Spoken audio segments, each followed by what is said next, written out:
સૌ પ્રથમ આપણે જન્મથી પ્રગટતા ચાર અતિશયોને સમજીએ. પ્રથમ ચાર અતિશયો પ્રભુના દેહ સંબંધી હોવાથી તે દેહાતિશય પણ કહેવાય.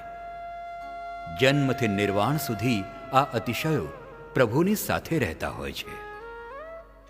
આવો ચાર સ્તુતિ દ્વારા ચાર સહજ અતિશયથી શોભતા પ્રભુના ચરણોમાં વંદના કરીએ.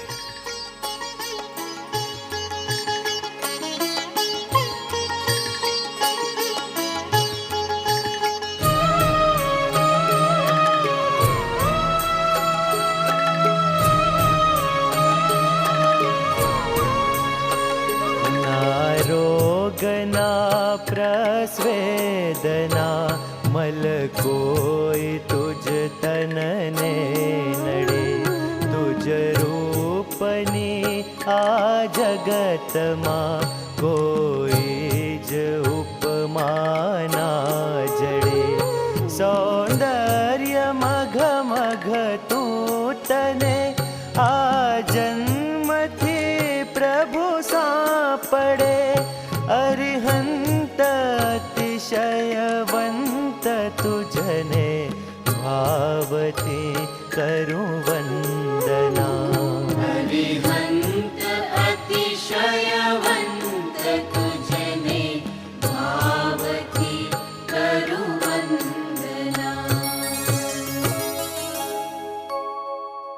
પ્રથમ અતિશયમાં પ્રભુના દેહમાં રહેલી મહત્વની 5 વિશેષતાઓ જણાવી છે.